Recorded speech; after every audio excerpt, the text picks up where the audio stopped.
understand what you mean by further up the tree. Well, I write down 5 and I want a function, but actually 5 is going to be the body of my function. Oh, yeah. And the rest of the function is going to sit outside of that. Yeah, so okay, I see what you mean. So our actions do have, you don't have to construct in an empty hole for all the actions. So plus, for example, you can have the cursor on the 5 and do a plus, and it'll construct a plus on the outside with the 5 as a child. Our calculus, for just technical reasons, doesn't allow you to wrap things in lambdas, because then we didn't want to add a bunch of checks or free variables and things like that. But you could do that, I think. Yeah. So. All right. Let's thank the speaker.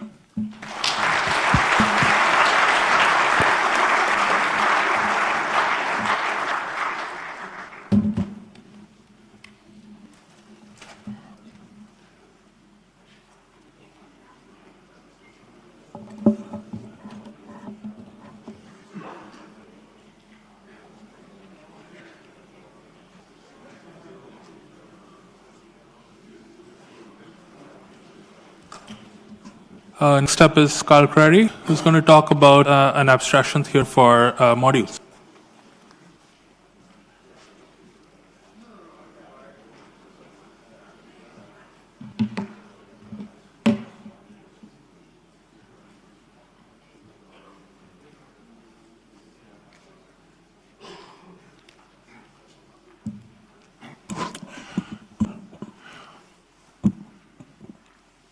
All right, so let me first start by saying that there's very little technical content in this talk because, once I started that ball rolling, there was really no way to stop it. So this talk is one of those talks that's really an ad for the paper. So if you've read the paper, it still would be nice for you to stay here. I like speaking to a room. But mostly this is an ad for the paper. So let me start by going back to John Reynolds' classic paper on abstraction in 1983. So in this paper, Type Abstraction and Parametric Polymorphism, he laid the mathematical foundation for data abstraction. And this is my favorite paper in the entire world. I love this paper, and I make all my students read it. I particularly like the fable. If you haven't read this paper, you should at least read the fable, and then you should read the rest of the paper. This paper has also come to be known as the parametricity theorem. I don't really like that name as much because, well, what it's really about is abstraction. And so, there's an off-cited, you can't see this at all, can you? Well, anyway, there's an off-cited adage in the paper that says that type structure is a syntactic discipline for enforcing levels of abstraction. All right? And so the idea is that no well-typed program can distinguish between two implementations of a data type, provided that they do the same thing when you're viewing them through the interface. And what that means is that programmers can actually re-implement components of a system without compromising the larger system. So to be really grandiose about this is the mathematical foundation that says that we can develop software with more than one person. So how does this work? All right, so the idea to using the abstraction theorem is that if I have two implementations, I have each implement my abstract data type, some different types, and I'm going to draw a relation between these two and show that the operations of the abstract data type respect this relation. And if that holds, then I can conclude that these abstractions are indistinguishable. Right? Now this relies crucially on two things. One is that the language needs to be strongly typed. If the language isn't strongly typed, then you can ignore the interface and then everyone is sad. All right, and it also relies on polymorphism being parametric. If you can branch on types, then, well, everything at least doesn't come out the same way. You can still tell a story, but it's not quite the same story. All right, so just to give a picture, so many of you have seen this sort of example, but just give one. All right, so here we have, I'm using sort of an ML syntax. So we have a type T, and we have three operations on T. We have an X that belongs to T, a function that takes T to T, and a function that takes T to bool. And we have two implementations of this abstract data type. So one of them implements T as bool, and our basic element is true. F flips that bool back and forth, and then G doesn't do anything to it to turn it into a bool. The other version has an int. It starts us off as 0, and we're going to use the parity in order to say whether it's true or false. So we'll add 1 to flip parity, and then we'll use an is-even function to give a bool. All right, so roughly speaking, the way you would do this then is we define some relation that relates true to all the even numbers and false to all the odd numbers. And then we would show that each of the operations respect this relation. For example, the two versions of x are both related by r, and so forth. All right, but John Reynolds proved this for the polymorphic lambda calculus. He didn't prove this for ML, and that's in some sense the point to this whole talk. All right, so briefly I want to say that what Reynolds' original result gives you is what you could call client-side abstraction. So if I'm developing some sort of abstract data type, then whoever is consuming that can apply abstraction in the way that he or she consumes that. But what we really want is a sort of provider-sided abstraction where when I'm implementing this abstract data type, I can make sure that everybody is going to adhere to my interface, no matter what. Because that's really what protects me from all those other fools I have to work with at my software company.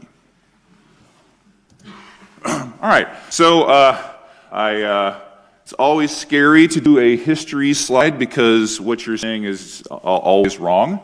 But just to touch on some of the things in modular languages that are most relevant to this. So modular languages are important because that's what gives you provider-side abstraction. All right, so this idea first came about from Clue. Now, Clue was never mathematized, at least not to my knowledge. But I think existential types would have worked nicely. All right, the various modular languages, Modula 2 and Modula 3, added the ability to talk about the fields of an abstract data type with dot notation. And then existential types at Popple back in 1985 actually gave a type theoretic account of data abstraction. And you could implement this using impredicative polymorphism and get an abstraction result very similar to what Reynolds did. But this is pretty clumsy, right? You didn't have dot notation. You had to open your abstract type in a large enough scope to encompass all of its uses, and so that didn't work all that great. And then, at the culmination of everything, there's ML in 1986. All right, so ML modules, again, the referees of the paper contested this description, but it's a description I like, so I'm going to use it. All right. So it's a type theory modularity that's based on the idea of strong sums from Martin Loff. And so the idea, I wish I could point here. So if M belongs to the type sigma x colon a dot b, then pi 2 of M, that projects out the second component, that strong sum, has the type B where the first component gets substituted in for x. Okay? And so this gives a notion of dot notation that we can use in talking about the fields of these models. And so in standard ML notation, we'd say, so we have here a structure where type t equals int and val x equals 12, and that satisfies what we call a signature, but is a way of saying an interface that has some type t and some val x colon t. Okay? And the standard ML module system scales up to very powerful module systems, which has been an area of great interest for people like me for some time. Particularly of interest are what we call functors and translucent signatures, and I'm briefly going to give an example of these as well. Okay? So this is some abbreviated actual SML code. So here we have some type of keys. It has some type T. And then there's an equality operation and a comparison operation. And then there's a notion of a set, which has a type of elements and a type of sets and has various operations on that. And then we have a functor. And the functor is important, saying I'm going to take in some key, and then I'm going to return a set, but I'm going to say that that type of element is not just some arbitrary type, but actually it's that same type T from the key that you passed in. So we're able to give a signature, which is what's called translucent, that specifies some of the fields of that interface, but not all of them. So that, for example, the type set remains abstract. Okay? And so this pairing of translucent signatures and functors is really powerful. Okay. So abstraction was really the primary purpose for even having the ML module system. And informally, we believe that the ML modules work very well for abstraction. So we have lots of good examples that were worked out in various papers. And in fact, there's lots of software projects that use this very, very effectively. But what we don't have is any kind of actual mathematical story that justifies saying this really works. So the original Reynolds result doesn't apply to the system. And in fact, there isn't any published proof of an abstraction result for any ML-style module calculus. And so, well, spoiler alert, it turns out it works. So, so that's what this paper is about, is finding out that, in fact, this thing that we always thought works. But actually, I think the details are a little bit interesting, and so it's a pity that I can't do the details in this talk. But I'll gesture at them, and that's the best we'll be able to do. Okay. So I want to front load this with the related work. So there's two pieces of work that are particularly relevant to this. So in 1995, Poppel, Xavier Leroy had a paper on applicative functors, and in that paper, he postulates an abstraction principle. It's not proved in the paper, but it's used to prove a variety of important corollaries. And his purpose in that paper was to show that if you have a functor application in your paths, this is a technical idea from the module literature, if you have functor applications in your paths, it turns out that that doesn't spoil data abstraction, at least if this abstraction principle holds. There's some technical differences between the language that he used in this one. It's an older module language, and it doesn't have all the bells and whistles that were developed later. And also, it used a denotational approach instead of a syntactic approach. So that's one sort of related result. The other thing I want to mention is this delightfully named paper called Effing Modules by Andreas Rosberg and others. And in there, what they did is they looked at viewing the entire ML-style module system as something you can elaborate directly into some sort of polymorphic lambda calculus. And the idea there was to argue that modules are at least as elementary as all these things that we like from the polymorphic lambda calculus. But you could also take that as basically as your definition of the module calculus and inherit from that some view of abstraction just by taking Reynolds' original theorem and viewing that through the lens of this elaboration. So this is a perfectly sensible thing to do, but one thing that that this paper didn't do is actually show that this elaboration provides what you think you're getting with ML modules, because it didn't have an independent story of what the ML modules abstraction meant. And so basically one way you could view this paper is as a way of substantiating that implicit claim that the Effing Modules paper made, that they really were providing the same abstraction guarantees as ML modules. Okay, so what is this work about? So this work is about an abstraction theorem that applies to ML modules in the system, and the module calculus that we're using is quite expressive. So we have higher order modules. There's both generative and applicative functors. There's type effects, and I'll say briefly what that means a little bit later. And it also supports the full singleton kind calculus, which is key towards understanding this notion of translucent signatures that I alluded to earlier. Should also mention that the core language does support recursion, which is always a tricky thing in dealing with these sorts of things, but there's a lot of important things it does support, particularly state. And in fact, one can't even really say that state is orthogonal to the typing effects that we're talking about here, so that's some future work. Okay? I should also point out that the module calculus that I'm using, which won't be in this talk anyway, but is in the paper, is still a core calculus of modules. We still rely on the elaborator for certain things. For example, we use it to rely on some things that type theoretically are complete nonsense, like open declarations, but also some things that we just don't have the type theory to explain really well yet, such as ML signature coercions. And finally, everything in this work is formalized in Coq. All right, so really briefly, here's how we tell the story of abstraction. Many of you know this already, but I like to tell this story, so I'm going to do that. So the way that we tell the abstraction story here is first we define some notion of contextual equivalence. And that can be defined one of two ways, right? One popular way is to say that we universally quantify over all closing contexts and say if you're two pieces of code put into that context, they do the same thing regardless of what closing context you choose. So you can't possibly write any larger program that when you embed these programs into them, it tells the difference between them. And this is sort of the gold standard for equivalences, right? You can't really do anything broader than this. Equivalently, I want to mention this because this comes up a little later in my talk, you can also define contextual equivalence as the course's congruence consistent with execution. Okay. Now, so first you define contextual equivalence, but because it quantifies over all these closing contexts you know nothing about, it's really hard to use for anything.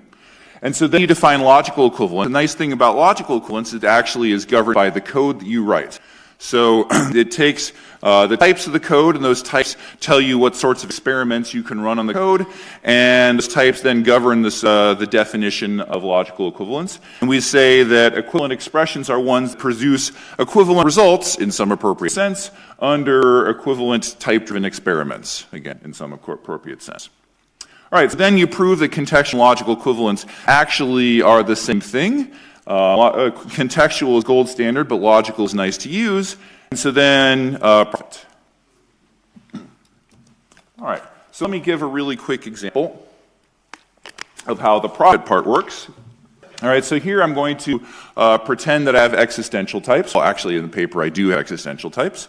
So if we want to show that two existential packages, rho E and rho prime E prime, are indistinguishable, right? That means to say that they are contextually equivalent. That's the little double squiggle, right? Then it's sufficient in order to show that they're logically equivalent, which is the double arrow, right? And so that's the main result that says that logical equivalence and contextual equivalence coincide.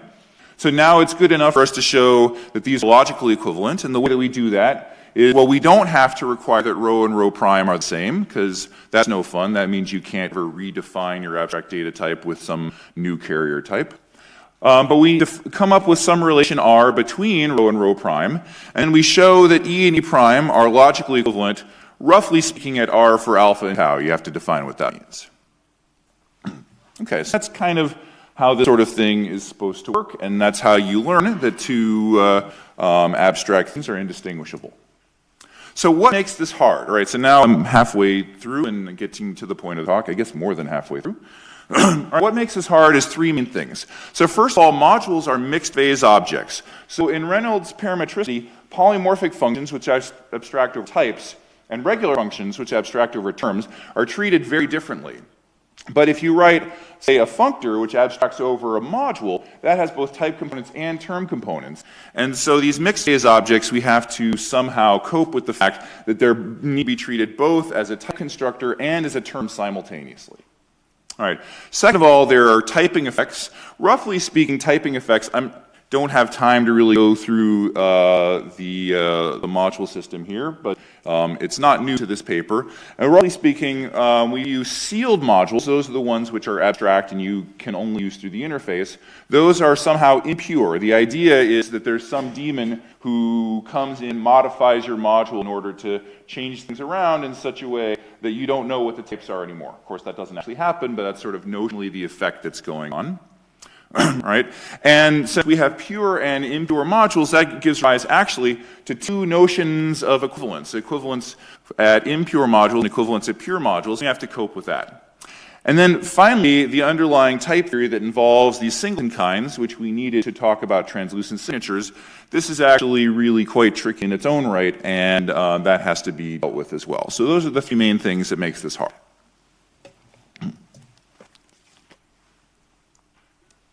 All right, so what do I mean by typing effects? All right, those sealed modules, if in ML this is written, standard ML, this is written with a colon greater than. All right, a sealed module is one that's abstract. You can only use it through the interface.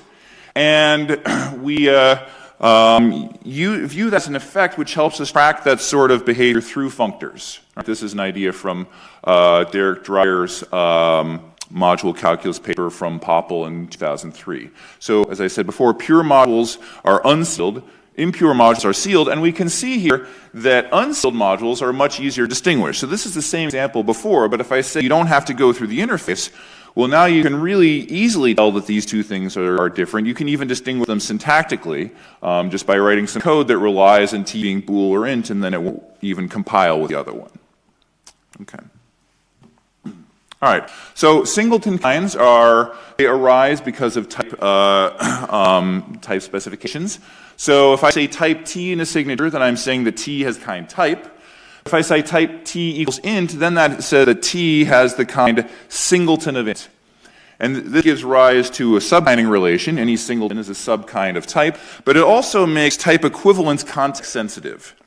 So obviously, if alpha is singleton int, then we can say that alpha and int are equivalent, but if alpha is an arbitrary type, then we can't say that. You can't be serious.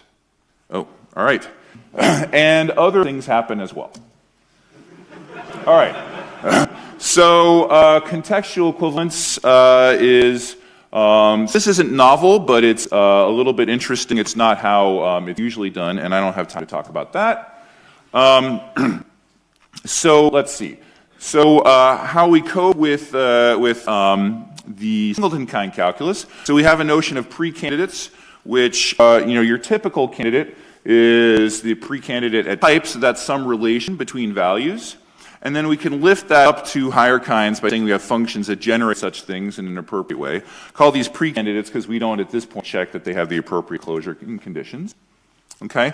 On kinds, what we say is that we have a quadruple that belongs to the interpretation of K. By the way, everything here in order to tell a simple story is over closed expressions. So C and C prime are two constructors that belong to K. And Q and Q prime are two candidates that relate those, and we need to be able to say when two candidates for technical reasons are equivalent, but because equivalence is not context driven, we can't just use set theoret equivalence for that. We have to set up a per for this. Also, I'll mention in the paper, getting the proof to go through requires some very delicate staging. We have a notion called model regularity in the paper.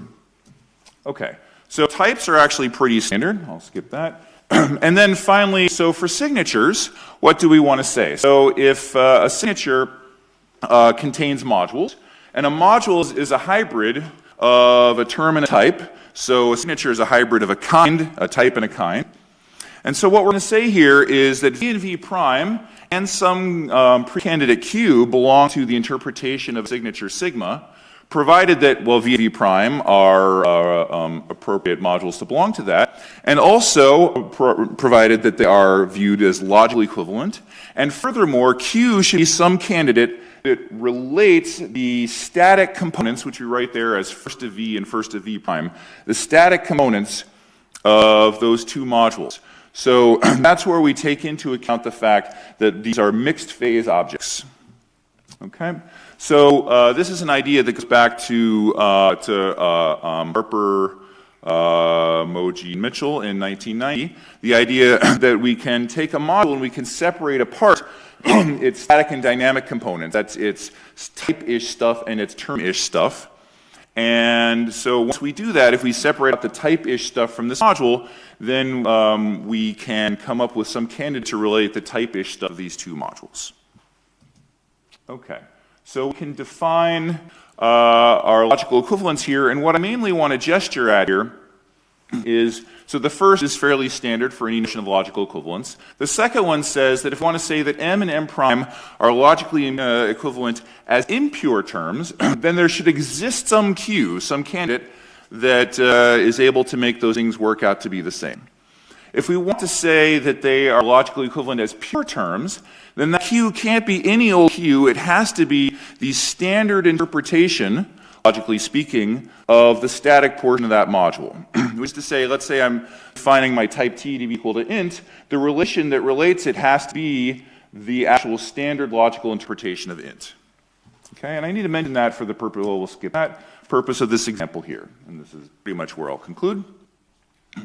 So here we have basically, well, it's an abbreviated version of the example before. All right, so we have some type T, val x colon T, and F, which produces a bool from a T. And I have three implementations of this. Right, one of them uses bool, true, and ID, so nothing much happens there. The second one we're implementing, the second and the third, we're implementing T with int. And in the first case, we're using even numbers and odd numbers. In the third case, we're using even numbers, or 0, and non-zero. Okay? And as impure modules, all these things are contextual equivalent. And we can show it by drawing an appropriate relation between bool and int, or between int and int. But as pure modules, these are all equivalent. So they're easily distinguished by the context that says, well, project out the field f and then apply it to some non-zero even number, like 10. Okay? And so we can see that they won't be contextually equivalent. How does logical equivalence fail, which it has to since it coincides with contextual equivalence? Well, M1 and M2 don't have equivalent static components, so it's a non-starter in that case. More interestingly, M2 and M3, they not only have equivalent static components, they have identical static components. All right?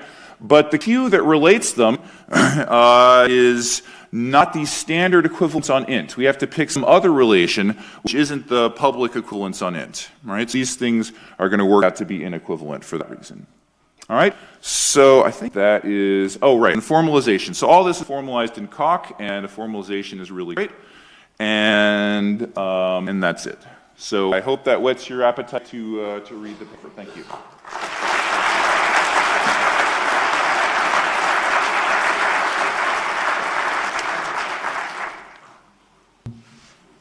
Yes?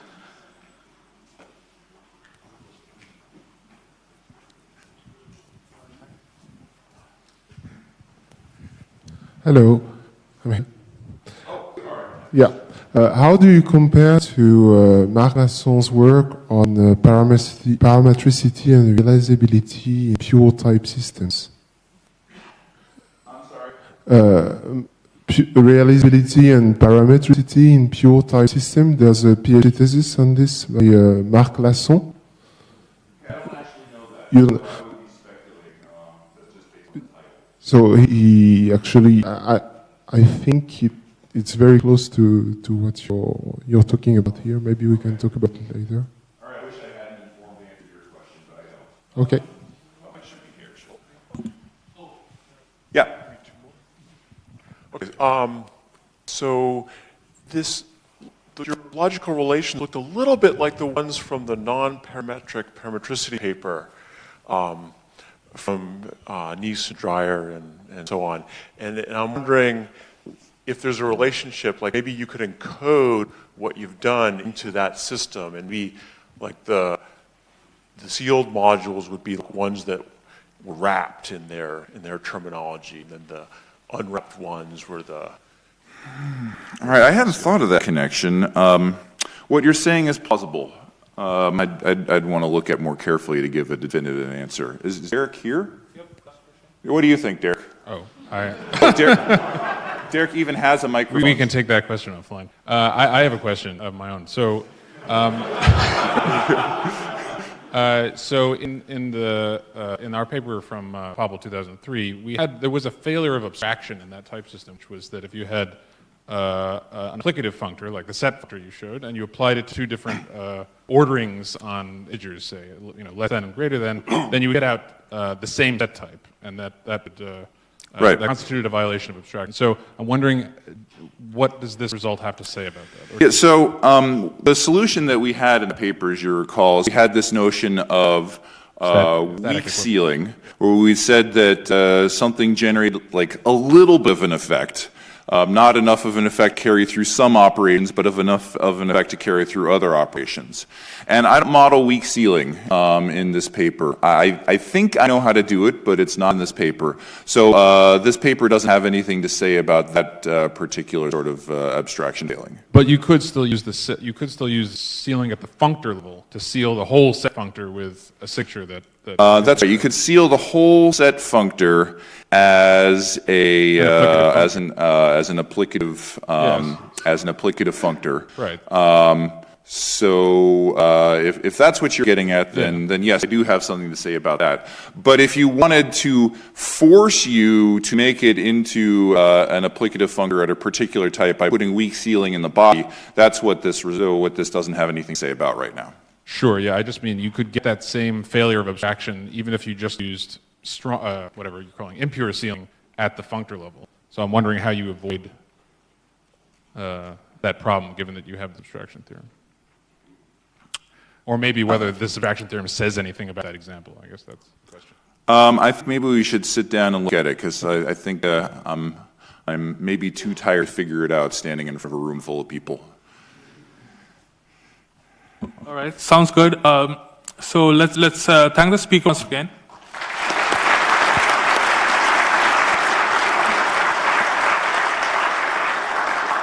And I believe we now have a lunch break, so I guess follow the route, but for those who want to go later, you just go out into building 44, then go up a level, and lunch should be there. All right, thanks.